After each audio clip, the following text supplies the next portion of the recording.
picture of a woman. Between April and December, you will stain red streaks across my belly, and they will rage with a heat I have never felt before. You will bruise my organs and engrave me with both the ferocity and love, so that I cannot understand the difference. Between April and December, he will watch as I undress, course his eyes over my moon belly, as first it bloats, then hardens. He will notice the lines that sear my skin like griddled steak, paint a picture in his mind of the woman I once was. In late December, I will feel gravity thicker and stronger than I ever thought possible. I will scream and convulse and be torn inside out. My muscles will contort and my skin will tighten, and I will heave and cry and claw at the bedclothes, and the lights on the fake Christmas tree will blind me, and hysteria will set in, and I know I can't do it because the heat will be fierce, and the stinging, and the blood will stain my thighs as your shoulders are pulled free, and they will lay you on my chest, and I will kiss your wet, laced head, daubed white and red. And you will rear up and collapse sideways, and I know you inherited your ferocity from me. In January, he will watch as you and I lay entombed by pillows, and he will softly stroke your wispy hair, sketch his eyes over moon breasts as they glow silver full, and I will cry for release, and he will notice my deflated balloon belly dimpled by craters, paint a picture in his mind of the woman I once was. And he will admire my ferocity and the power I have, and I will look up, will love myself more.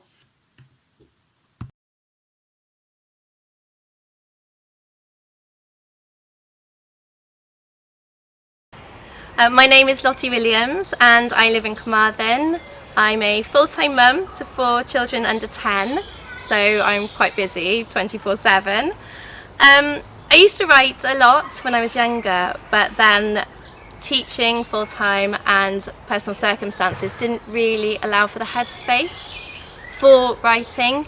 And then a few years ago I moved towns, I changed careers, and I met a local writing practitioner and poet, Mel Perry, who reignited my passion for writing, and also she introduced me to the local spoken word scene, which I'm a regular contributor to, and I've performed open mics and online and in-person festivals, and she encouraged me to make submissions, which I have done, and I have had flash fiction and poetry and reviews published both online and in print. And I've now just finished my first year on a 2-year master's course at Swansea University for creative writing. Gigrin Farm is a red kite feeding station in mid-Wales. When they first began the daily feeds, there was only 1 red kite pair in the area. Now there are over 600 kites during the winter months. I drive along the scenic A470, which convoys the River Wye along woodland swathes that bank Heather Moorland, pulling your view to the sky. Even before I know we are there, I can see them. Pooling like dewdrops on a leaf, a small vapour of red kites mist the airwaves, circling languidly on unseen thermals that lift their sepia plumage above Rhyadr, mid-Wales. Turning sharply right onto a smaller track, we continue up stony terrain to Gigrin Farm Red Kite Feeding Centre. Welcome to the heart of Wales, kite country. We choose to watch from a gentle slope of nettle green that contours softly down past weathered wooden barriers to the red kite stage. Beyond, the lay of the land breathes upwards once more past a yellowing oak and lines of trees at perimeter fields, to a moorland of tussocked bracken and amethyst heather.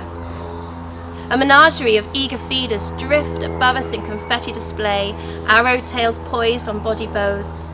Elongated cries pitch the breeze as 2 kites air wrestle in a playful manner of diving and ducking. More birds gather above, a galaxy of drifting stars, each mindful of their own space and respectful of others. Suddenly, a grumbling rumble hums the hedgerows. "What's that noise? A tractor?" My 2-year-old lifts her inquisitive face in the direction of the farm machinery, now flinging a gravel of noise at us from the lane on its way to the feed. A sharp stench of diesel flares my nostrils. The pulled trailer is positioned in the field below. Meat is flung across the ground. The first kite makes a reconnaissance move, high-tailed by a few others. Assessing potential danger, they dive closer to the ground, then a heavy flapping of wings labour as they retreat skywards again to the safety of the plumes. No threat is present. The tractor trundles off. They begin. We watch as hundreds of scything red kites swirl the air, elegantly soaring silhouettes at higher altitudes, leisurely circle wide in drowsy drifts. Those with more appetite approach the field, slight waft of their wings guide position, then veer full tilt for personal pockets of airspace. They curl sideways, flick downwards, weaving invisible webs shaped like Gothic ribbed vaults. A feverishly twisting, wind-driven whirligig. Suddenly, a kite will pivot mid-air, stoop vertically to the ground in a spectacular nosedive, wings torpedoed tightly against its body.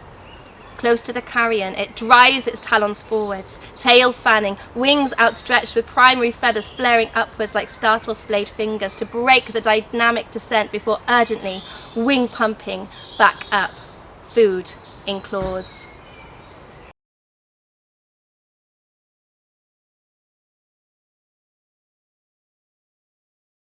I absolutely love writing, and I came to my master's loving writing poetry because that's kind of what I knew from recent experiences. But throughout my time, I have been re-energised, I think, by the creative non-fiction world. And my lecturer last semester, Mr. John Gower, the wonderful Mr. John Gower, he introduced me more to travel writing and memoir and nature writing.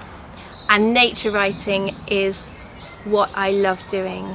I'm really passionate about that. I love being outside. I always have been. As a child, I was always outside. My own children, I love taking them outside and exploring and looking at the small, tiny things. And that's what I love. I love the little details that nature provides us. The tiny leaf skeletons that you can find, the little petals on the ground, just everything to the massive oak trees and feeling the bark. It comes alive. Nature is alive, and it's so important to bring that in my writing. And I love detail, and I love place. I love thinking about the colours and how to describe it to somebody who might not be able to get there. And especially in the world we live in at the moment, I think it's really important to bring nature to the forefront of our lives. If we're going to go forward in our lives and our next generations, we need to love it. And I suppose if I can bring love to readers through nature, then that's what I can do. I love writers such as Robert Macfarlane, J.A. Baker. The Peregrine is just a beautiful, beautiful series of diary entries about the natural world and the seasons and the weather and the wildlife and the birds. Even the killings that the Peregrine makes are made to sound so beautiful. I don't know how he does it, but it's gorgeous. And if I can emulate that somewhere in my writing, I'd be really, really happy. Topography of a Mother, Cors Caron National Nature Reserve, March 2022. Being a mother is the same as being a peat bog. Here's why. 1. Overall, only 3% of the world's landmass is covered in peatland, but it stores about twice as much carbon as all of Earth's forests.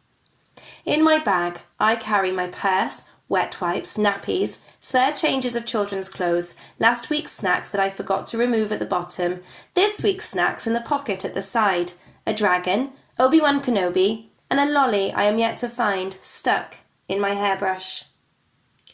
2. At Carscaron, sphagnum moss is found throughout the bog. When it dies and rots, it contributes to the next layer of peat, thus creating new generations. It can also absorb 8 times its own weight in water. Last week, following an incident involving an ice cream and the floor, I held my 3-year-old as she wailed. 3. Local monks from Strata Florida Abbey excavated large pockets of peat to provide energy sources. Now these gaps are filled with deep, dark water that ensures the surrounding peat does not dry out and acts as a wildlife habitat. Given the choice, I would fill my kitchen with Merlot or Pinot Noir and tread water. 4. At the end of the boardwalk there is a biotide, which is ironic because it has floor-to-ceiling windows. Our bathroom door doesn't have a lock. Sometimes I fail to control my facial expressions. A morning can be filled with light, yet in the afternoon I cannot breathe. The geese imitate my kids at snack time. 5. The surrounding area used to be covered in ancient forest: oak, elm, hazel, ash, lime. Then people began to settle, create clearings and farm intensively, leading to a massive decline in trees. I used to wear dangly earrings to work. Sometimes I would pair them with a matching necklace. Sometimes my baby would grab the jewellery and yank my lobe at a painful angle. And now I can't find the backs to my studs. 6. Some surrounding woodland has been left in fragments, while some is modern plantation. Have you tried to cover up your crow feet or your eye bags lately? Perhaps your hair is not as grey as it was last week.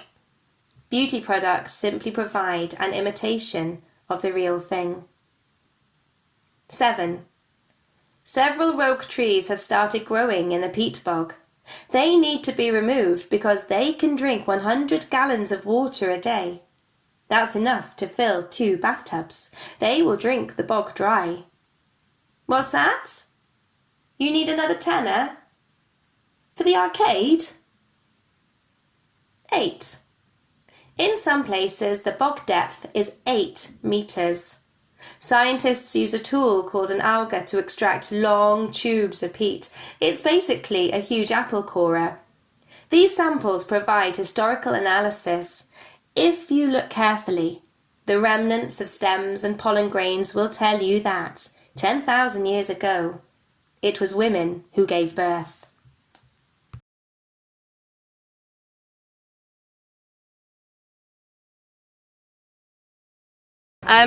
So I think John Steinbeck is a master at creating place through his fiction, and he can transport you from Wales across the Atlantic to California and just breathe life into the places that his characters go to and where the action takes place. For example, I'm thinking of George and Lenny in Of Mice and Men, and how they're there in the brush before the novel action really starts properly, and it's just beautiful. He writes so in depth, and it's transportive. When the Light Begins to Lift, Lake District, August 2003. It is hard to sleep in a tent when the morning light begins to lift. Slowly, soft mounds and undulations start to mould into the recognisable shapes of sleeping bags, flanked by 60-litre Berghaus canvas and Trangia stove. In the night, a thunderstorm raged across the mountains. It bounced and echoed in frustration around the small col where we had camped, sparking an anger that illuminated with such force and held captive our 2-person audience for almost an hour. Even with our eyes firmly shut, the lightning shouted at us so brightly that it left blinking disco lights under our dark lids. I felt as though we had trespassed into a world too wild and too untamed. In the depth of the northern night, we were under no illusion that we were guests here.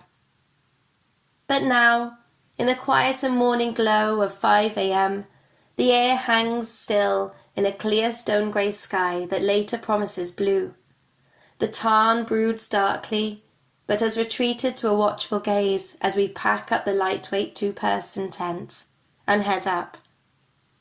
Yesterday, in the heady heat of an August afternoon, my brother and I left Portinscale and joined the flocks of families to reach the top of Catbells, west of Derwentwater. Whereas the crowds meandered back down to the inviting lakeside, we continued along the remoteness of Maiden Moor to Dale Head, dropping steeply down to the jagged gloom of the Honister slate mine, before making an equally steep ascent up the other side. We skirted the dominating hulk of Great Gable and followed a gentle beck before setting up wild camp at Styhead Tarn. The evening was hot, sticky, and deliciously uninhabited. This morning, however, the air in Hales cool as we venture along the corridor route, delicately picking our way across the boggy ground, which gives way to a tough, steep hike across the sloping slabs and loose scree. I peered down deep, unforgiving gashes up to the towering volcaniclastic crag of Great End and, on the cusp of horizon, our first stop of the day, Scafell Pike. You have to navigate carefully over the debris constellation that scatters the hope of a recognisable path, yet your eyes keep glancing up.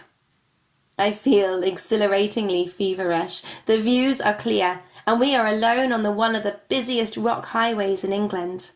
A 360-degree kaleidoscope of glorious grit and viridescent mountain landscape stretches north to the borders, east to the Pennines, and west to the Irish Sea. We rest at the summit. We do not talk. We look, and we feel, and we breathe.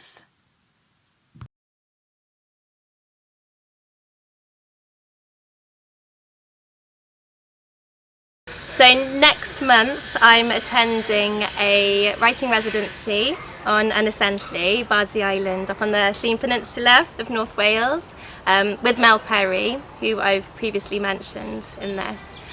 And I'm going to spend a whole week on the island, surrounded by wildlife, without my kids, which is incredibly exciting, but also brings feelings of guilt and worry that I'm not going to be there with them. But it also allows me to unwind, to relax, to breathe, to be me again, because that's very important in parenthood, to find space for yourself. And I would love to use that opportunity to form the basis of my dissertation for next year in the writing of a nature memoir based on my experiences on Entley, in wildlife, in nature, and motherhood. Another project which I would love to explore is the River Towy, and up where I live in Carmarthen we look down over the town, and from my windows I can see the River Towy as it snakes its way along to the estuary in Llansteffan. And it's this living, breathing, dynamic thing. Sometimes, because it's an estuary, sometimes the tide's up, sometimes it's down, sometimes it spills over the edge, and I just want to explore the life of it all the way from source up near the Cambrian Mountains all the way down to where it goes out into Carmarthen Bay. And I'd love to explore that journey within nature and write about that as well.